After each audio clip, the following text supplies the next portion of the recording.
It's the Thursday Club on the Fulhamish podcast, brought to you by My Kind of Cruise. Today, Fulham are back. Thank goodness, the international break is almost over and Fulham face Leeds this weekend at Craven Cottage. We'll take a look back to the internationals and a look forward to the next couple of games and what's to come on Saturday, and plus wrap up everything else happening in the Fulham sphere. Sammy's on holiday, so I'm here and I am delighted to be joined by Jack. Jack, how are you doing? I'm good, thank you, Elizabeth. How are you? Yeah, I'm really well. I'm excited to be here. I said Sammy's on holiday. Sammy's on work holiday. He's actually like a one-day holiday. A one-day holiday. He's playing the Traitors live experience with George. I think, and I'm happy to go on the record to say this, he's going to be absolutely terrible. Any thoughts or feelings about that? Yeah, no, I think so. But it's good to know that the faithful are here. Doing the business, doing the podcast as usual. So it's nice to be with you, Liz. Yeah, it's really nice to do this. And yeah, definitely the Fulham faithful coming in on the Thursday Club this week. It feels, this international break, like it always happens a little bit too soon into the season. I know you're a huge fan of international football. What was until yesterday. Yesterday was the end of international enjoyment, I think, as far as I'm concerned. I don't know if we need to mention Armenia's victory over Ireland. We can brush straight over that, Jack, and move on to maybe happier things. Yeah. It always feels a little bit too soon. And Fulham have barely got started, sitting on 2 points, right near the lower end of the table. Everyone's feeling a little bit nervous after that Chelsea game and just a little bit frustrated. But the international break has happened and there have been some quite impressive performances from Fulham players across the break. And so I'd like to ask you, who stood out to you over this break to kick us off?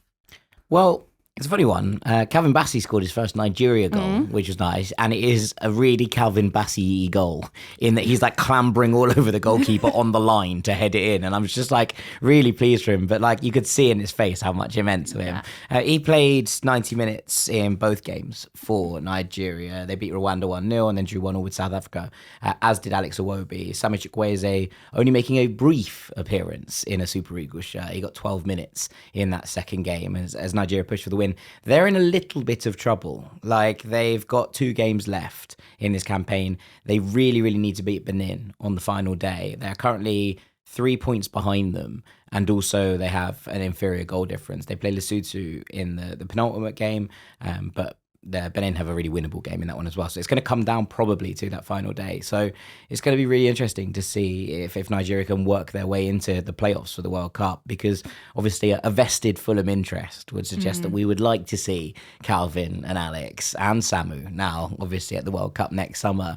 They played okay. I thought they were all right. They haven't set the world on fire. It hasn't been a particularly happy time, I think, to be a Super Eagles fan. They've fallen far behind in terms of where they are against South Africa, and South Africa look like they're going to qualify in top spot and automatically qualify for the World Cup. So it's not been plain sailing, but I thought that it was lovely to see Calvin get his first goal for his country.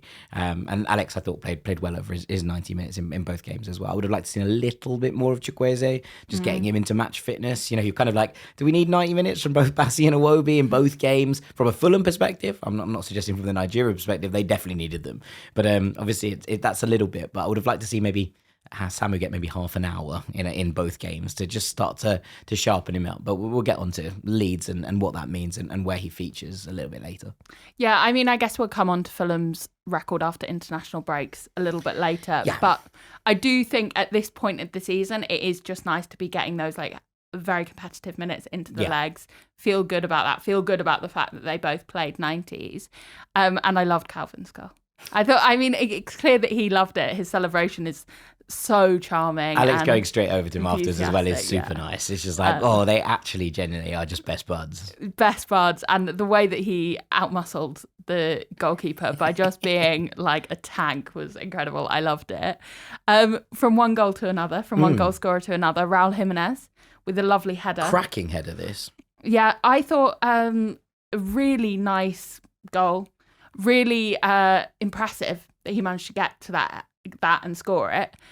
What did you make of his overall performance? Yeah, I thought he was okay. He played in both games. He played in the 0-0 draw with Japan at the weekend, and then he played in this 2-2 with South Korea. And he'd given them the lead. He came off, and at that point, Mexico kind of fell apart a little bit. Now, I don't think those two things are naturally as related as perhaps it suggests by that, but it's a really good header. And I think that there's I was reading a couple of descriptions of this, one on the Fulham website, one on a match report, and I watched this game, and one of the Fulham website described it as a stooping header, and I was like, no, that's not a stooping header. That's a soaring header. And I saw it kind of utilised in that regard a couple of times. I was like, it's a cracker. But also I love seeing Raúl scoring headers again. And, I don't know if you've noticed, but he's playing without the headpiece on these days. It feels like he's comfortable and feeling good about himself and confident enough that he's ready to kind of put himself in and about it again. So I love seeing Raúl score headers pretty much any time, because I think it suggests that we're starting to see the old Raúl, more and more back. And this was a big one, a big goal. Obviously, these are friendlies because Mexico have qualified already, but I think people were a little bit disappointed with the 0-0. He played in a slightly strange role in the first game against Japan, where he sort of played on the left-hand side of the attacking line and not in his usual centre-forward position. He's kind of drifting out to those spaces, which I wasn't wild on. But I did think that he was excellent in the game against South Korea. He held the ball up well. He brought others into play really nicely. And actually, when he came off, I thought that Mexico can keep it and make it stick in the same way. And obviously, Santi Jiménez comes up with the equaliser late on. But I thought that Raúl gave a really good account of himself. And I like this. 62 minutes in the first game, 61 minutes in the second. Perfect. Perfect. Yeah, enough. And an early end, right? So he'll be back at Motspur Thursday. So you get a couple of days back with the squad as well, which is something that we always like. Yeah, we've definitely had situations in the past, haven't we, where especially our American players and our Mexican players have been out until sort of landing back Friday morning. You're thinking, God, we've got to go on Saturday. Do we have enough time? I think he would have flown overnight last night. Yeah. So that's a good one. So yeah. He'll probably be back on home soil by the time this is released. And I agree about the headpiece massively. I could see how uncomfortable it made him in certain games, especially, do you remember the United FA Cup game last season? Yeah. I mean, how could we forget? But he took it off for the penalties because he clearly was bothering him. And so, it's really nice to see him feeling more comfortable. Playing with that freedom as well, right? Yeah, exactly. Potentially the player that had the best tournament in terms of results was Timothy Castagne, who was part of a Belgium team that won 6-0 twice. He didn't play in one of them. He didn't play in one of them? He didn't play in one of them. Okay. He sat on the bench on one of them, but he played the full 90 minutes in the 6-0 against Kazakhstan. Yeah, I think he might have come on against Liechtenstein. No. But only for a little bit of time at the end. I know he definitely started on the bench. Yeah, he started on the bench. But yeah, do you have anything to note about his performance? Nothing... No assists or anything, despite the 12 goals. No, I think what's interesting, the only thing that really interests me with Tim Castagne in international breaks, because he obviously plays for a Belgium side that are very, very well put together, and they've had a very good international break, is whether he plays left back or right back. Yeah. And he played right back in these ones, so it's worth looking at that and just examining exactly where he is. It's always something, because he's played a lot at left back for Belgium. I think that the emergence of Maxime de Kuyper potentially changes that a little bit, and he'll be utilised on that right hand side a little bit more. But that's the thing I always look for when I see where Castagne played when he's playing on international duty, but on his favoured right side, I would say. Yeah, I think so. I mean, it is interesting, I guess, in comparison to where Belgium's talents are in other areas, which I can't say I'm an expert on. If he's filling in generally at left side because they don't have the player They didn't for a while. But this time, he's playing on the right because they've got that player. Yeah. His versatility is something we've applauded a lot of Fulham. For sure. Moving on to a few others, there are a few who are playing in Europe who didn't set necessarily the whole world alight despite some good results for their teams. Joachim Andersen. I think I would have said, when you said the person who had the best international break, before you said from a results perspective, I think potentially would have been Joachim Andersen. Okay. He, 0-0 against Scotland. It was a good game, a competitive game, one that they would have hoped to win, but that's not really on Joachim Andersen. He's kept clean sheets in both these games. I thought he was brilliant in the game against Greece. I thought he was absolutely exceptional in the way that Denmark played in that game. 3-0 win in Greece is a huge result for them in terms of qualification, in terms of topping that group. And I thought he was imperious against a very, very talented Greek attack who have really shown that they can bear teeth at times. I thought Andersen was imperative to the way that they set up and the way that they dealt with that Greek attack in the middle of a back three. He was exceptional. I thought he was the player that, coming into this podcast, I was excited to talk about, because I think he's had a good start to the season. I think that we've seen a little bit more of the old Anderson back. Obviously, he's cut the long locks. He's in business mode. I don't know if you've seen this from Arsenal fans on social media, but Martin Ødegaard got basically a crew cut, and everyone was like, "Oh, he means business." And I was like, I wonder if anyone's thought about that with Joachim Andersen. He's back to the shaved head, and he's he looks excellent. He's had a really fine start to the season. I think in terms of we're seeing his passing range a little bit more. We're seeing a little bit more leadership. I think from a backline perspective, and then he went to international duty and did a very, very good job in both games. So that's good to see. And I like that because he's a player that I think if he's on song, then Fulham are going to get better over the course of the season. And so him going in and putting in very, very assured performances in what is a very good Danish back line, I probably should add. But his performances, I think, are the thing I take away from this international break and go, yeah, lots to like about that. Yeah, I mean, it's good to hear, isn't it? Especially because I think last season there were some concerns about Joachim Andersen's place in our back line. And I think even the more critical of Joachim Andersen was suggesting even that he shouldn't be starting games. Yeah. Well, it's a Diop did nothing really to be dropped in the games that he did play in. So I can understand why there was that argument, but it's nice to see Andersen back at his best. Yeah. Oh, definitely it is. And I do remember this time last year, coming back off the international break, that West Ham game, he was phenomenal that day. Really, really good.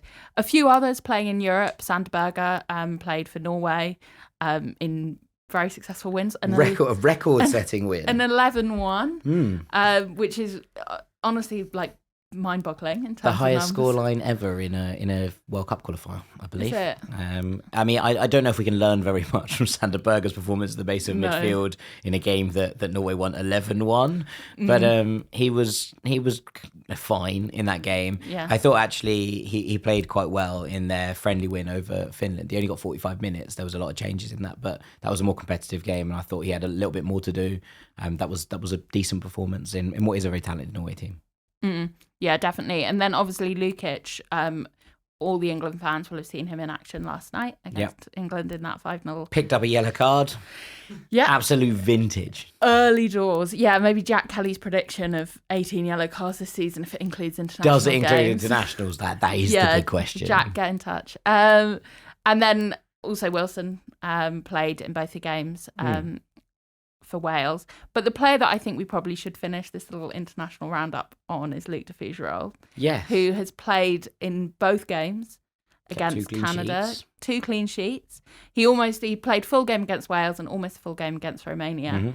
And people are getting very excited about him. Are you, Jack? Jesse Marsh loves him. It's for a fact. I was speaking to a couple of people on the radio today, about the Canada national team and about what it all puts together. And Jesse Marsh is a big, big fan of Luc de Fougerolles. He sees him as a cornerstone of this Canada side. He was excellent against an experimental Wales team. We should probably, mention Harry played in it. Harry was probably the most senior player to feature in that Wales side. It was a lot of chopping and changing from Craig Bellamy. I think it's only the second time his Wales side have lost. It's the first friendly they've played under his management. So he took the opportunity to play a few different players. What I thought was interesting about Harry, I'll come back to Luc de Fougerolles in a second, was that he played in 2 very different roles in his 2 games for Wales. That 1-0 win away at Kazakhstan, I thought was very good in a kind of left attacking midfield position, pushing forward to kind of support the main striker alongside Brennan Johnson. And then he played wider in this game against Canada. So experimenting with position a little bit, which I think is going to be a facet of this season from what we see from Harry Wilson. But he got 90 minutes in both games. And I think that shows how much Bellamy trusts him and wants him to be a leader within this Welsh group. So good from him. But yeah, de Fougerolles excellent. Really, really impressive. Canada are sort of playing a 4-4-2 at the moment. It's a little bit simple. It's a little bit simplistic, but Jesse Marsh has them all running incredibly well. He has the kind of camaraderie and the buy-in, and he's very much put his faith in young Luc de Fougerolles. It was a bit of a rocky start to his time in Belgium with Dender. He got an early red card in one of the opening fixtures, but he's earned his place back in the side, and it looks like it's starting to turn in his favour. And look, there's a lot of people very excited, as you say. I think that there could be something quite special in Luc de Fougerolles. Definitely. I know Ben was speaking on Full America about how excited he is by Luc de Fougerolles coming through. Obviously, Ben of Living in Canada fame. So yeah, the professor. Shouts out the professor. Very exciting that he's with us and tied down to a long-term deal, as far as I understand. Yeah. So yeah, very, very exciting. I think that is where There's a couple of others, just quickly, in terms of the youth setups, because Josh King played for England under-19s. He didn't start in either game, which I thought was interesting. He got 20 minutes and 12 minutes. But Samuel Amissa, also of the Fulham Academy, did start in one of these ones. He started in the 2-0 win over Ukraine, and then both of them came on late in the 4-1 win over the Netherlands for the under-19s. And then Seth Ridgen, who is obviously someone that people are very excited about, and the England under-18s won, I think it's the Costa de la Luz tournament, the Costa de la Luz, and they beat Morocco 4-1, they beat Uzbekistan 3-1, they beat Canada 3-2. Ridgen started against Morocco and then came on in the other two games. One of them he got 45 minutes, one a little bit less. But it was a couple of very good performances. He wore the number 10 shirt in one game, which would have been a nice one for him, wearing the England 10. And yeah, it still looks a real talent. And the fact he's playing just in age group below Josh King suggests to me that he might be ready sooner than people think. He's playing up a lot of age groups, right, in terms of where he's at. But there's a lot of excitement around Seth Ridgen. Yeah, it is exciting, I guess, because we so rarely see these very talented young players. Yeah. It's hard to really know. So being able to see them in action and hear about how they're doing is, yeah. Jonah Kusiasari scored for Sweden's under 21s, I think it was, against Armenia. Those who shall not be named. They're under 21. Scored a really nice goal, a little dink over the keeper after being played through. Very exciting. Yeah, very exciting. I've got an incredibly good feeling about him, like really, really good. Sort of almost that it will be impossible for us to keep him for too long at all. I don't know. We shall see. If he gets the opportunities, I think that he's a really, really talented footballer. And having spent a week, post deadline day, reading, speaking to people who've worked in the Bayern setups and whatever, there was a lot of excitement about him, and it looks like Fulham might have got themselves a little coup. Yeah, I mean, fingers crossed. I guess we'll have to wait and see. We shall see. Wait and see. We'll leave the internationals then and move from Canada to Craven Cottage. Nice. Thank you. Good segue. We face Leeds this weekend. Leeds are back in the Premier League. They are. After a couple of years out. The last time we faced them, we did a very convincing double over them back in that first season promoted. And we faced them quite a lot over the years. First of all, are you excited to have Leeds back in the Premier League? And are you excited to be facing them again? I am excited to go to Ellen Road. I like Ellen Road, and I think it's a great stadium. And I think that when it's, this year in particular, I think it's going to be a really, really fun ground to be at, because I think that this Leeds crowd will get behind this iteration of Leeds. What they've done is gone a bit land of the giants in terms of their signings. They've brought in a lot of lads over the age, over 6 foot, a lot of lads over 6'3", to be honest. And it looks a bit like they're going to be a hard to break down kind of, we don't mind, we'll kick you to pieces if we have to, Leeds United. And I think that Ellen Road will get behind that, which is cool. So I'm excited to go back to Ellen Road. That bit of it I do enjoy.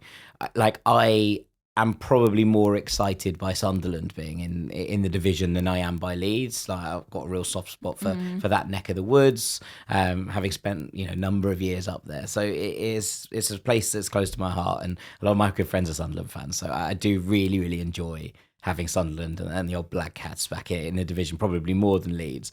But look, I don't necessarily buy the whole...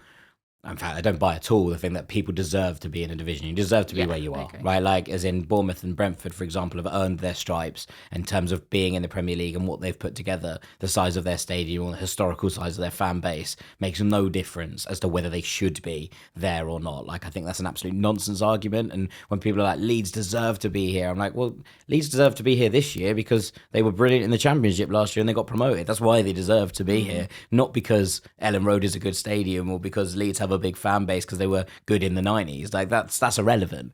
But I think that this is a really interesting Leeds setup. I think they've bought some interesting players. I still think they're very light from an attacking perspective, and we'll come on to that, I'm sure. But I think it will be fun. It'll be fun to be up at Ellen Road, and look, I think that the fact that there is going to be a Leeds United Manchester United game in the division is a good thing. I like derbies. One of the reasons I like Sunderland being back is because we get the time we're derby back with Newcastle and Sunderland. I think all of that matters in terms of what you get enjoyment out of a neutral, and so for that reason, I think that it's good for Leeds to be back. But as in, I don't have any particular strong feeling on that they deserve to be here. I don't think necessarily that they deserve to be here because of what they are in their history, but I am well excited that they're back in the Premier League in terms of what they did in the Championship last season. I think they were at points a mid-table Premier League team with the kind of standard football they were playing at Elland Road. And they would have won the league at even more of a canter, and bear in mind they got 100 points, if it wasn't for a goalkeeper that kept making high-profile errors. So I just was so excited watching them last season. They were the best team in the Championship by such a distance. Like, I know that they finished on the same points as Burnley, but there were streets between them in terms of how good they were and what the quality was like. 1,000,000%. And it's always exciting, I think, to have a team like that back up in the Premier League, a team that's really overperformed and excelled in the Championship. And I do think we've had quite an exciting recent history against Leeds. A lot of good games that I remember. Fulham have come up on the right side of quite a few of them. And the TC Screamer. Not always all of them, but we'll come on to TC later. We've got a question about him. I'm absolutely buzzing to have them back in the league. Would love to relegate them, though, you know what I mean? Like, there is an element of that. Me too. I would like it to. I would obviously like to. Not through any sort of dislike, but it's just like the kind of one, you need 3 teams to go down so that we're not, and 2, just like I do like it when sometimes like a big giant, like there is an element of like, I always talk about this with Manchester United, right? Like in terms of I bear no ill will towards Manchester United as a football club or a fan base, because I'm not from Manchester, I don't hate them, I'm not from Liverpool, but like the way that United subjected like everyone else to suffrage for so many years, like it's great to beat them. Like it really means something to me. So like I think similarly with Leeds, you know, having grown up, there's a lot of Leeds fans and a lot of Leeds fans around me, and then always they'll take. There's always a thing, you know, Leeds always take more and all of that, and part of that is fine, but. Look, they have a great away support, fantastic fans, like absolutely not taken away from that. But they also have a fan base that's spread around the country because they were huge during, you know, an era that's gone by, you know, in past times, and they were successful. So there are Leeds fans everywhere. So it's like, well, we sold out the away end at Craven Cottage. We're like, yeah, but like 60% of those people live in London. Like that's a different thing. Fulham will never be able to do that because Fulham don't have a fan base that exists in Leeds. Like they don't have a fan base in Liverpool. Like it's a different thing. So there is something quite sweet about being a team who feel like that a little bit, I think. Yeah, exactly. And that's what makes me excited for games like this. You know, there's a little bit more sometimes in them. But having got excited about the thought of beating Leeds, I think we probably need to address the sort of small to medium-sized elephant in the room, which is Fulham's record after international breaks over recent years. I've got some stats for you. Would you like them? No, not really, but go for it. So I've gone back to the 1st of April 2023, which is the furthest away the data on the FIFA website would provide me. Looked at the international breaks and looked at Fulham's results after them. 9 games after international breaks in that time. 5 losses. Right. And some of those losses were dreadful. Like the Wolves loss, the 3-0 against Palace in the FA Cup last year, both of those. The 2-1 against Bournemouth, do you remember when they were terrible under Gary O'Neill? Yeah. So some very bad results within those. 2 draws and bad draws. A draw against Sheffield United and a draw against West Ham, which was that last-minute equaliser. We did play quite well that day. We were okay that day. But it was devastating. It was frustrating, but it was frustrating because it was Danny Ings, I think, as much as anything else. But yeah, this ain't great. Yeah, and then what 2 are the wins. So there's a 1-0 win against Luton on the 16th of September which 2023. We didn't deserve whatsoever. We were like abysmal. That's as bad as I've seen us play for a long, long time, that one. Yeah, and then a 3-2 win against Wolves in November 2023. And this was the game where there were quite a lot of controversial penalties. Gary O'Neill was fuming. And like ultimately, I think... Why do we always play Gary O'Neill after international breaks? Well, thankfully this time we're not playing Gary O'Neill, but it's not... These stats don't fill me with confidence. No.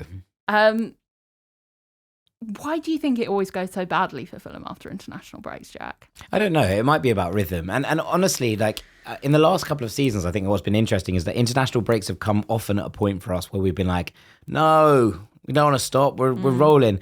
I don't think that's the case this year. Like we obviously the points speak for themselves, but like the performances haven't been dreadful, but it's hardly like Fulham have set the world on fire either. And I didn't think we were great against Brighton.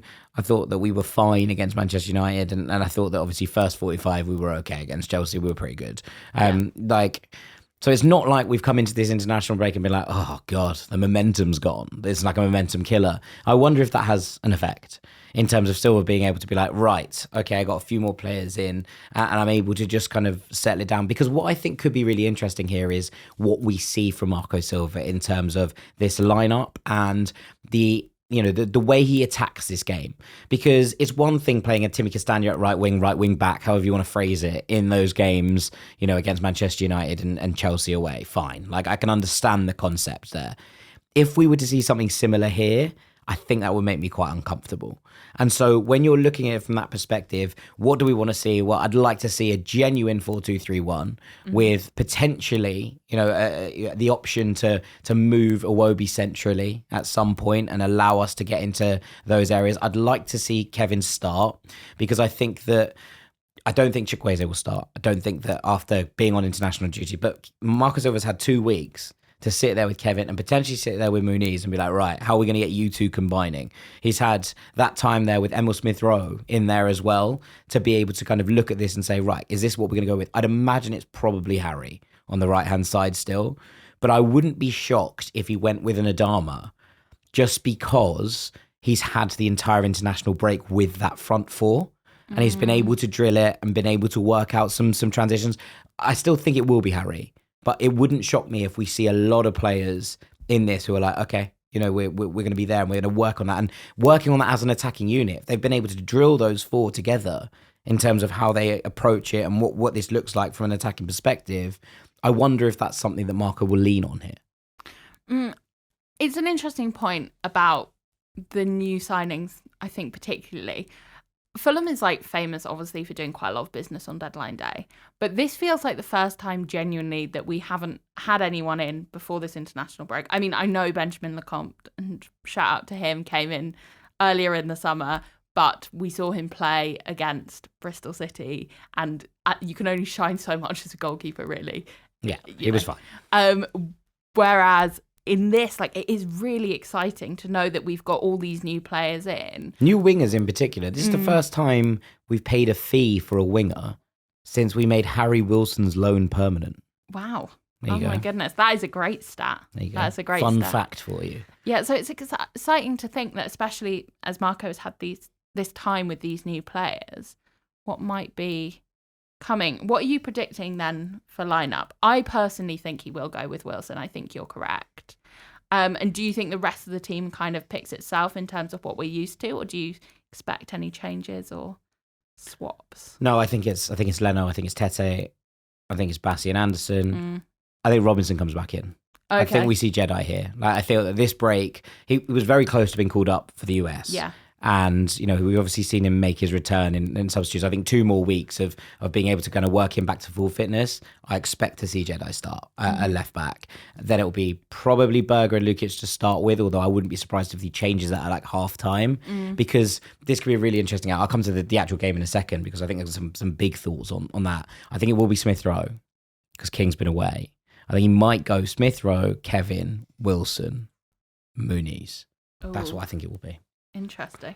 But in terms of how this game plays out, and I think that this is interesting because what we've seen from Leeds, I think you can discount the 5-0 against Arsenal, right? Obviously they go away from home and they lose comfortably to an Arsenal side who are very, very talented. And there is something that maybe you can dial into if you get an early goal and be like, wow, okay, on the road, they don't look anywhere near as straight. But I think that you can kind of take that as an outlier. The defensive performances we've seen to keep clean sheets against Everton and Newcastle United have been very impressive. And more so in that we haven't really seen him move away from the centre-back partnership that was good in the Championship last year. And I thought when Jakob Bijol came in, who was brilliant for Slovenia at the Euros last summer, you might remember, I thought it'd be like, okay, they're going to change this over. Is Sebastian Bornau going to come in and is it going to be 6'3" lumps in the middle of it? But he's stuck with Joe Rodon, who might be an injury concern for Leeds. We're not 100% sure. He got a knock, but it might not be serious enough to rule him out of this. And he's stuck with Pascal Struijk, which I was surprised by because I'm not 100% convinced by Struijk. But you look at what they've done there and be like, okay, they're putting something together. The midfield shield, Anton Stack is a brilliant signing from a Leeds perspective. He was excellent for Hoffenheim, and he's a really, really interesting player in that he gets the ball well, but he moves it well as well, but he breaks up play. He's exactly the kind of dynamic number 6 you want as a promoted side. He's not Palhinha, but he's not miles off either in terms of his play style and what he likes to do. And I think that that's a very smart addition from a Leeds perspective. Now, Ampadu's out, I think, for this one, and Altanaka potentially out as well. There is a chance that one or both of them could return, but I'd be surprised if they were rushed back, considering how important they've been, which means that Shawnee Longstaff probably plays on the left-hand side of this. And then the question becomes, what do they do if Tanaka and Ampadu can't play? Because do they then change the system? Does a Brendan Aronson, for example, come in and play in the advanced role? Because if they can't work that out and they can't get a player in there to make that happen, then I think that that's maybe where it lines up. But in terms of gameplay and outcome, I think that Fulham have to score early here. And because the longer it goes on, you get to 70 minutes if neither team has scored. And I think that Leeds will struggle to score goals this season. Look, that's not to say that they can't nick one. They couldn't score from a set piece. Like, they might get a moment of magic. I'm not suggesting that it's impossible that Leeds score by any stretch of the imagination. What I am suggesting is that I think that they will have to work incredibly hard for their goals. And the lack of creative energy, we haven't seen really the best of Willie Gnonto yet. I don't think in this season. There's not a lot of love for Jack Harrison on the other flank. Whoever steps in there, it might be Dan James, right? Like, who's obviously been off an international duty with Harry. But whoever is in there and whoever's up front, whether that's Nemecha, whether it's Okafor, whether it's Calvert-Lewin, I can't see the three of them picking up 15 goals in the Premier League between them, if I'm honest. Yeah. Like, I don't think you can keep Calvert-Lewin fit. I don't believe that Nemecha or Okafor are the answer for a goal-scoring conundrum. Again, isn't to say that none of them will score and one of them won't score against us. That's not what I'm getting at. I just think that they're gonna have to work incredibly hard to score goals. And so I think that it's going to be, for Leeds, it's a question of, winning the games at home and potentially just trying to pick up points away from home, pick up the odd point here and there, and that would be enough for them to survive. So I think it's going to be a very defensive Leeds that we see come out. If Fulham can crack that early on, it changes the way the game pans out. And I think that's obviously also what happens with the Arsenal game. For the first 30 minutes, Leeds are fine. They crack it and it's a bit of a torrent then once it breaks. If Fulham can find something similar, I feel like we can win this game. The longer it goes on with Fulham not having scored, the more concerned I'm going to be about Leeds growing in confidence of that clean sheet, and that throws up the possibility of it then becoming a 1-0 smash and grab or a goal from a corner or whatever that looks like. So I think it is really important that Fulham start in the ascendancy.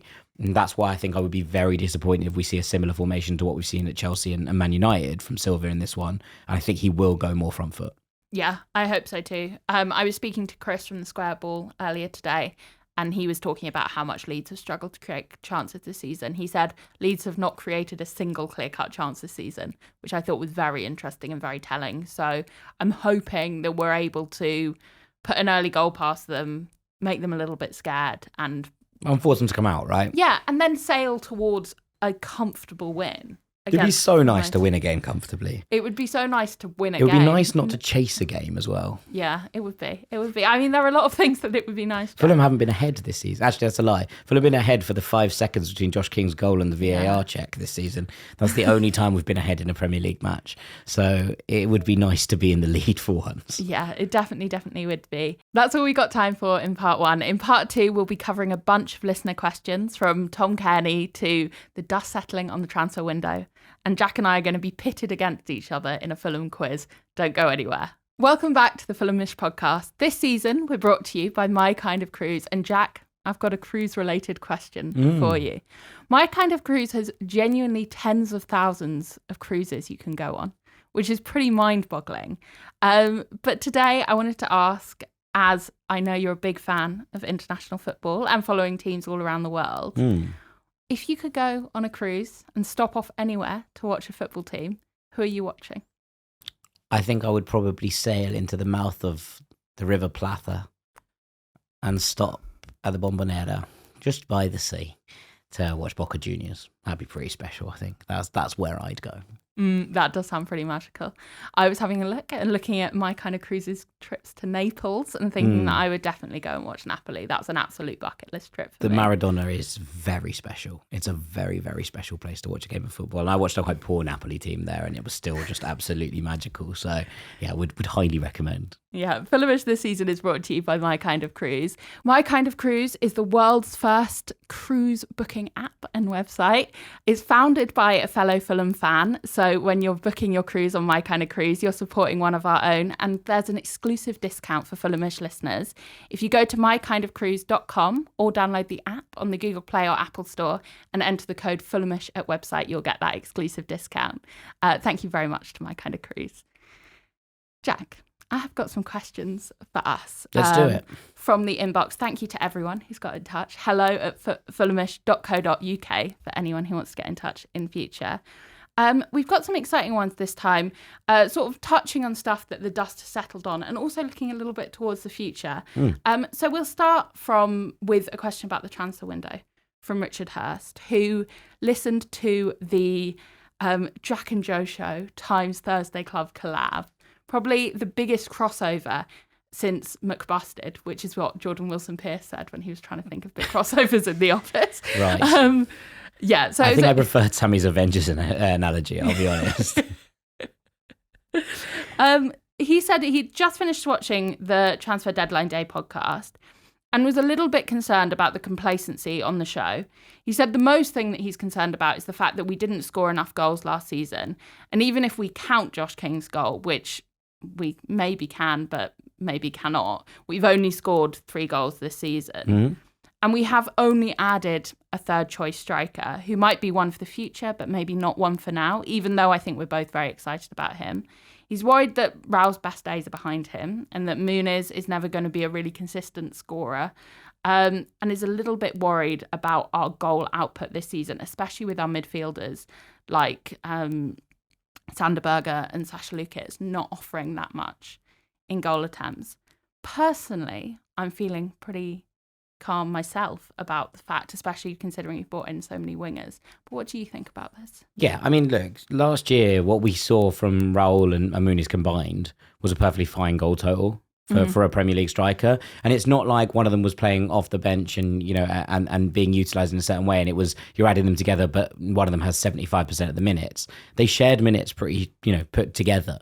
And between them, in a system that plays one striker, I thought that there was enough in order to suggest that it's going to be fine in terms of output. Now, I absolutely take the point. And if there was a very, very good striker on the market at a reasonable value, and look, there were a few. I do think that Fulham probably should have been in the conversation at 25 million for someone like George Mikadze, who left Lyon and went to Villarreal. Georgian striker, I really like it. It's a different kind of profile. But Muniz was potentially up for sale, right? If Atlanta had met the price tag, then Fulham probably would have sold him. You can't really bring in another striker unless you are selling one of the other two.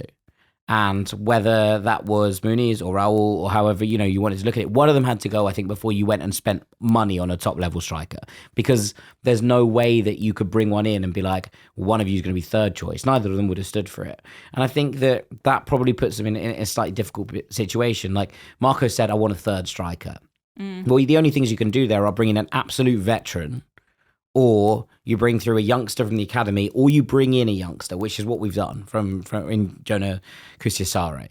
So I do take the point, and I do think that we need more goals, but I would suggest that for me, and you know, I've made this point before, if we were going to bring in someone to add to that creativity, it should have been a central midfielder. It should have been someone who was going to be able to progress from those midfielders and actually get into dangerous positions, or at least supply lines for dangerous positions. We hope that Josh King's output is going to exceed, or Emil Smith-Rowe's output is going to exceed that of what we've seen from Andreas in years gone by. We need our 10 to start to provide those goals and pick up those assists. And I think that, you know, both of them have started relatively well. Obviously, we can't count the Josh King goal, but there is something to like about the way that it happened. Emil scoring that goal against Manchester United, I think, is a big moment for him as well, and being a big part of the way that the Muniz equaliser happened at Brighton as well. For me, it was about adding pieces that are going to add creativity and goals from different parts of the team. It wasn't necessarily if you need more goals, you add a number 9. I don't think it's as simplistic as that. And I think that Kevin being such a direct player. Now, look, I'll be really honest. I like Kevin a lot from what I've seen of him. I think he's a really exciting player. He's a little bit off the cuff. I've seen him try about 3 rainbow flicks in the 90 minutes I've watched of him. And I'm like, all right, okay, this could be a lot of fun, but it also is going to be frustrating at times. But he's really direct. And he's a player that is going to look to, especially, which is good for Fulham because we want a left winger who's going to come inside, that opens up those channels for Anthony Robinson, who's going to drive at players and make things happen. He looks for goal a lot. And he's raw and his shot selection isn't perfect yet. And, makes the wrong decision and runs into traffic and he's a bit selfish sometimes. But that's what you expect when you bring in a player, like this. And you have to try and mould them into something more of the finished article. Because if he was the finished article already, he would have gone to Napoli. He would have gone to Bayern, the other teams that were sniffing around. And so you have to accept that. But I think that he will provide more of a goal threat from that left-hand side in terms of the way that he drives inside and potentially then frees up Alex Iwobi to hopefully play a more central role where he's able to progress from a bit deeper. I think that's what I would ideally like to see. I'd take the point, but I think that adding creativity and goals from either flank, I think it'll be more assists and opening up space for Chukwueze. I think it'll be direct at goal and actual attempts from Kevin. A little bit more. If we combine that with a number 10 who's adding productivity, I think that will be more than enough from a goal scoring perspective to push us forward this season. Yeah, I am absolutely with you, actually. I really feel like the striker is not where we should be looking when we're thinking about where the goals are. I was going to say where the goals are coming from our team. That's a very silly thing to say. Obviously, we should look at the striker in some way.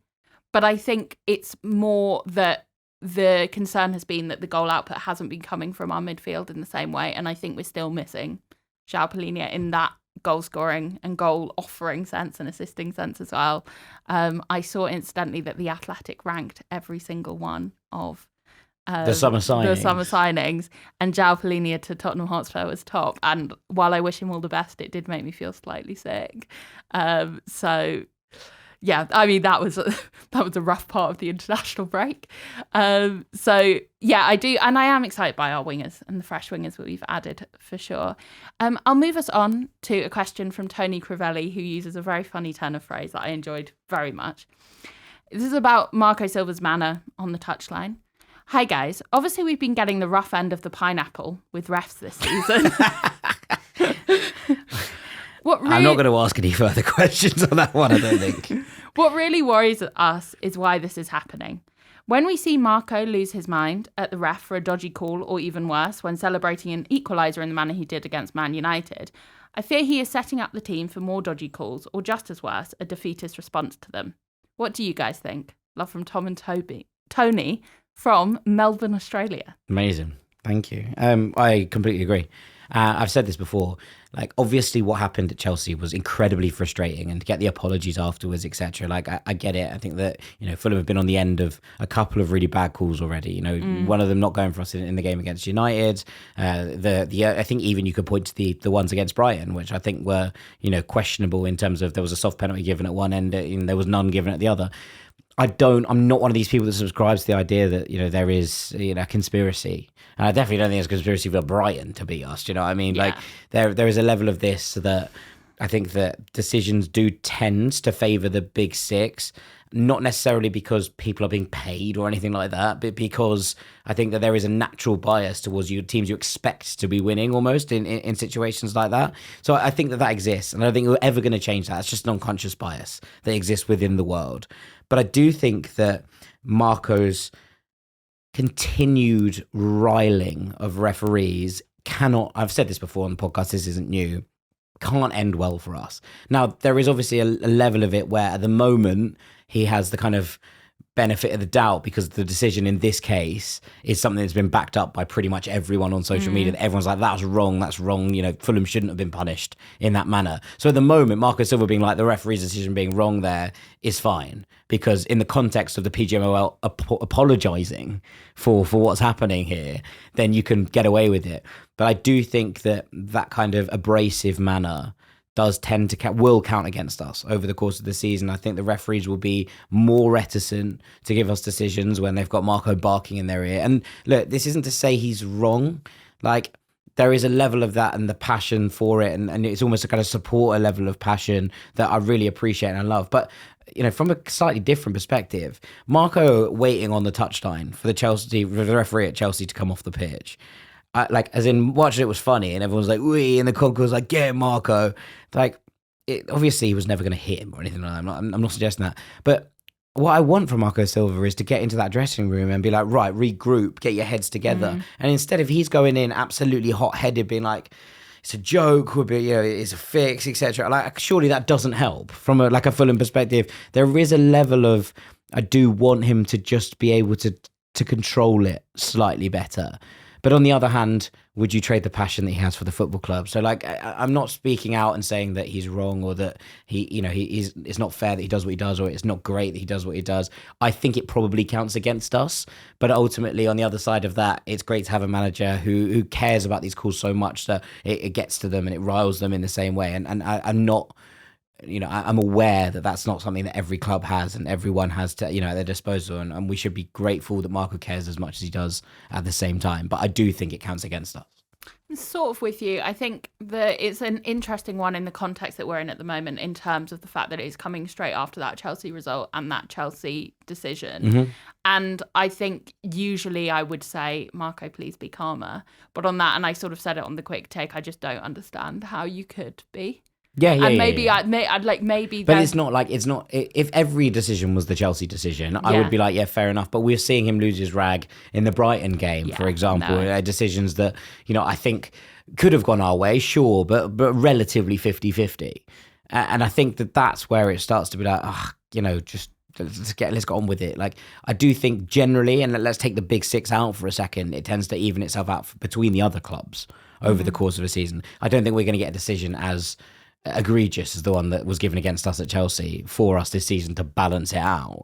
But I do think over the rest of the season, those calls tend to balance themselves out, and for at least the other 14 clubs in the division. Yeah. I mean, we'll see. He definitely, I do agree with you that it's nice to have such a passionate manager in some senses. So yeah, it's a bit of both in many ways. Last question is from John D, who's written a very lovely long email about Tom Cairney. I will read only the first part of it, just because of time. But yeah, it was a lovely email to receive. So thank you, John. Last night at the premiere of TC10, I set a question to TC that framed him among club legends, Haynes, Cohen and Davis. Whilst recency bias can play some part, football has evolved in 70 years, and with it fan opinion on what now constitutes a true club legend status. TC was clearly humbled by my question, in part by the player comparison, but also our family standpoint to which the comparison was made. We are by no means unique in our support of the club, however we're 5 generations that predate wartime Fulham. Originating from SW6, my season ticket in H3, with my kids is where my 82-year-old father still occasionally joins, and in the same area that I stood on a homemade stool next to my grandfather. I'm clear on the opinion that 10-year servants will be very rare in the future, and the club should recognise 2 of ours, Davies and Cairney. So Fulhamish, how should the club mark Cairney and Davies for their achievements at Fulham? Yeah, I mean, look, this is obviously something that sparked debate on social media, and our own Drew Heatley writing about it in the Fulhamish website. Look, I'm not 100% like, I'll do it, build a statue, etc. As in, I throw that remark around for Joe Bryan more than anyone else, and then that's flippant.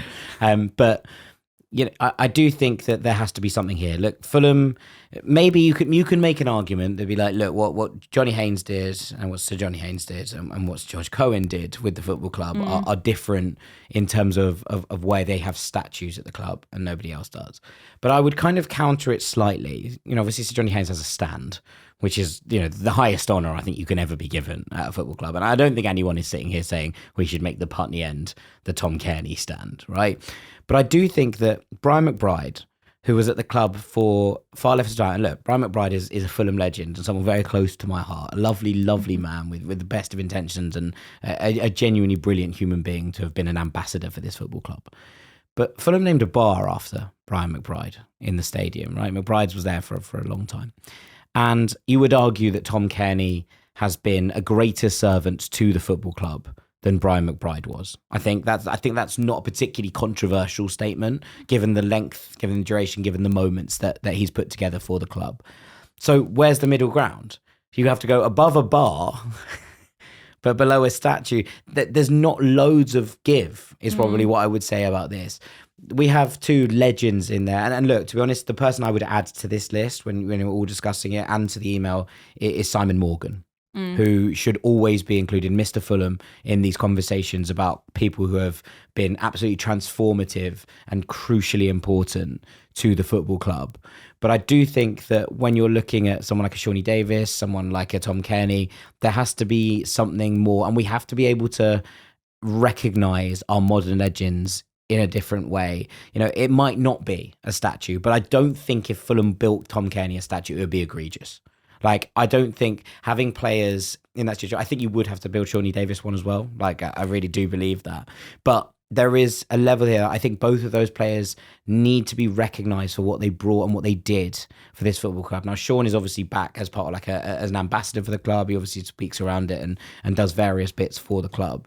And I imagine that Tom Cairney will go on to do similar things in the future. And maybe you don't build a statue for a player who's still playing. Right, and I absolutely take that. Absolutely, will put my hands up and be like, you don't build a statue until a player retires. Obviously we saw Kevin De Bruyne getting a statue at Manchester City at the end of last season, and obviously he's been a huge part of their most successful period ever. I totally get it, but Tom Cairney has been as important a servant, I think, from Fulham's perspective to where we've been over the last decade.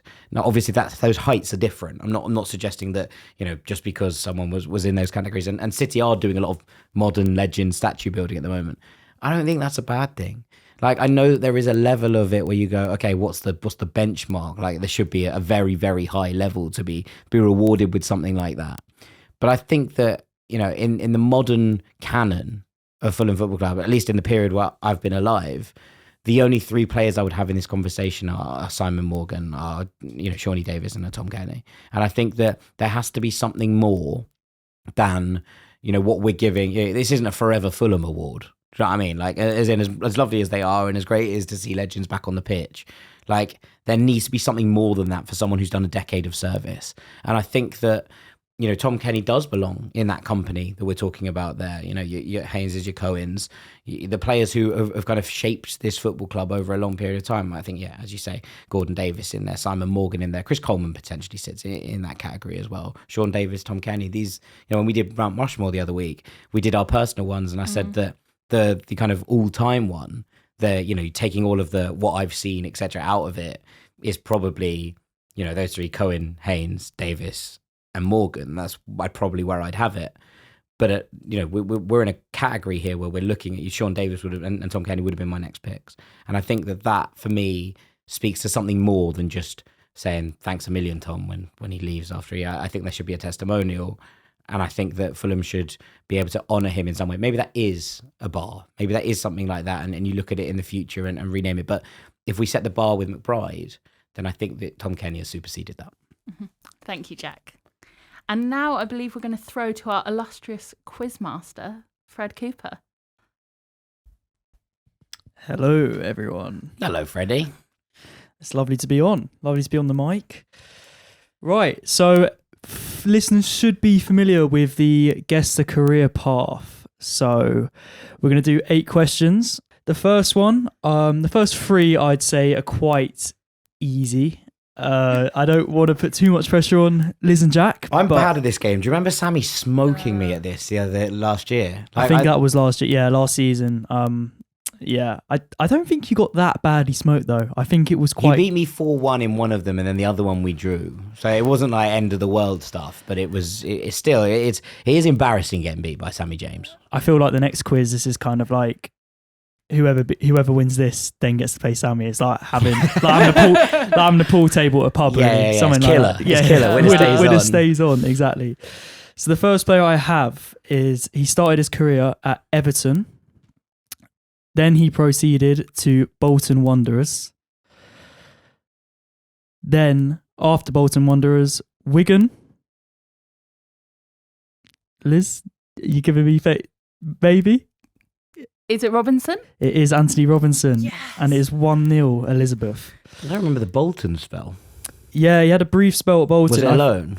No, permanent. No, he went to Bolton. There you go. Yeah, Learn something new every day. That's what threw me. Yeah, Elizabeth 1-0. Second one. This player started at Americana. Raúl. Unbelievable. It is Wow. 1-1. Sometimes you just got to say, That is- well done. That is sensational, Jack. Wow. I'm blown away. This is what I'm up against. We can pull special ones out of the bag. You know, the standard ones, your Jedis. You know, okay. But do you know where Raúl's first club? Yeah, I do. Yeah. Fair play, Jack. Right, number 3, question 3. This player, he started at Bristol City. Then after Bristol City, he proceeded to Cardiff City. Bobby Decordova-Reid. I think that I'm going to give that to Elizabeth. I think that was That was just ahead of tricky. Jack. That is 2-1. Our player 4. He's a bit of a journeyman. So I think it's going to take you two a while, but we'll go with it. He started his career at Birmingham City. Then after Birmingham, went to Aberdeen. After Aberdeen, he then went to Rangers. After Rangers, he went down to Hull City. Then after Hull City, he played for Fulham. After Fulham, Reading. Then after Reading, where he finished his career, Ipswich Town. Wow. Wow. Birmingham, Aberdeen, Rangers, Hull, Fulham, Reading, Ipswich.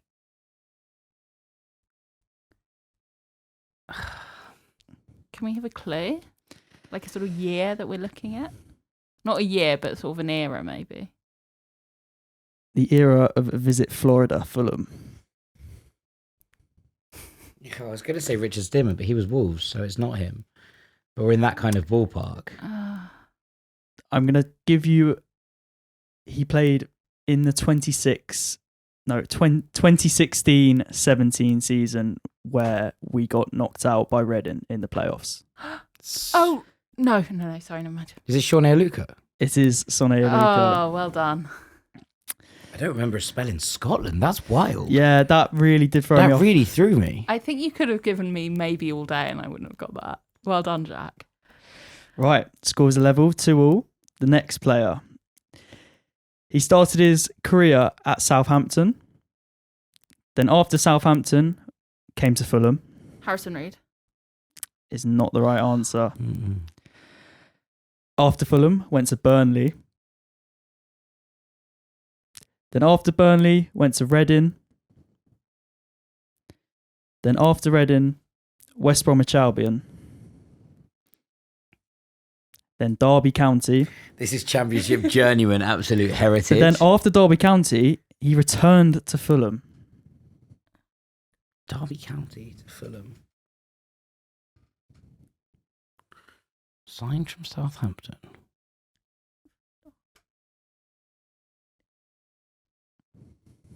Derby? The fuck did we sign from Derby? I'm going to give you a clue. The second Fulham transfer was a loan.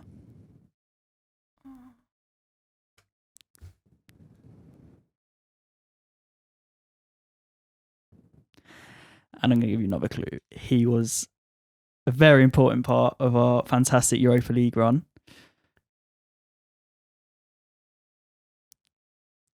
Derby. And he returned. Oh, I know who it is. Yeah, it's Chris Baird. It is Chris Baird, yeah. I was like, who the hell did we loan back from Derby? Like, I I didn't know that forgot Chris about, Baird started at Southampton. That's wild. Yeah, I completely forgot about the him getting loaned back. I just completely forgot about It was that. in the Championship, wasn't it? Yeah, After I the think we Stoke had a relegation. really that was a horrible season. Horrible season. Yeah, that was a grim season. Anyway, next player. He started his career at Bodo Glimt. Stephanie Hansen. He's done it again. That is Unbelievable. Wow. It's either really long or really short. Wow, that is unbelievable. I don't need 20 How minutes. did you know that? I thought you were going to get it at Celtic, Jack, but that... No. I know Steph started there. Like, to be fair, I spent quite a lot of time looking at Bodo Glimt. I find them a really intriguing club, and it's quite nice to know that one of your modern legends is part of the setup. Brilliant. Any words, Liz? I'm you're shocked as speechless. me. Yeah, you're I'm just in as the speechless as me. presence of- yeah. Right, we've got 2 left. Let's do this. So, another bit of a Fulham journeyman, to be honest, but he started his career at Manchester City. Then after Manchester City, went to Preston North End. Then to Norwich. Then Norwich to Sunderland. Then Sunderland to Fulham. Sounds like Patrick Roberts' journey in reverse. Where I'm getting that It's got from. that kind of vibe, yeah. Sunderland to Fulham, Man City. Was it Man City, Preston, Norwich? Mm-hmm. Yeah. And then after Fulham, he left for Blackburn Rovers. Is it Dixon Atuhu? It is Dixon Atuhu. And that is 5-2 to Jack. I'm in the presence of greatness, I feel. Yeah. Yeah. Jack is blown out the park. Fair I play. just wanted a rematch with Sammy. Although Sammy was way too quick on the draw. I'm okay if I have time to think about them. Yeah. Yeah. And the final one, this was made from me trying to be just really mean, really. So I'm sorry for this Oh, one. the other ones weren't mean. Sorry to clarify. Right. Instead of Fulham being in the end of his career or the middle, we're going to start at Fulham. Right.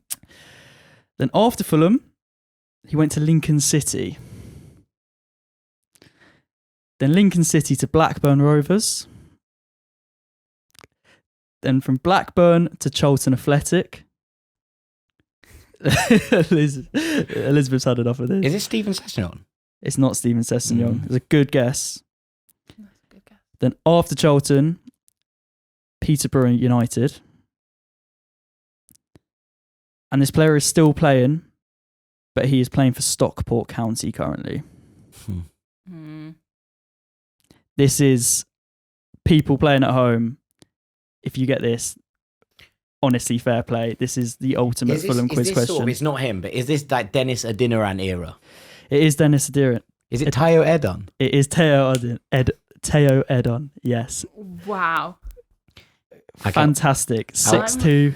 There's nothing I can say. Sometimes there's just a better player, and I say Jack. Wow, that was. I really wanted Tayo Edon to make it because at the time I tried to make a song up for him, which were pre This Will Catch On, which were to the tune of Jay Huss's Did You See? That would have been the era of him as well. Yeah, exactly. I did actually check while doing these quiz. He only played 2 times for Fulham. Yeah. And I remember the game he first started was against Derby County, and that was the bit of that season when we were horrendous. I think it was just before we went up to Sunderland and lost to a Josh Madger goal. And it was when they hadn't won a game at home in 365 364 days. and then we were just like Cookie Coleman we were beat the us. laughing stock of Sunderland Till I Die on Netflix. So anyway, thank you. I thoroughly enjoyed that, and I will pass you back to Elizabeth. Thank you, Fred, or should I say, I wish you hadn't put us through that in some Thanks, ways. Fred. I enjoyed that a lot more than my last attempt at this, so shouts out to you. More fun person to play against, maybe. Thank you so much, Jack, for today. We've had a blast, a little bit of everything. Thank you for coming along for the ride. No, thank you, Elizabeth. It's been an absolute pleasure. And thank you for listening or watching if you're watching on YouTube. We'll see you very, very soon. A lot of content leading up to the Leeds game, and then obviously the quick take and the pod after it. Sammy will be back on Monday. He'll tell you how the Traders experience went. But until then, all that's left for us to do is say, come on, you whites. You whites!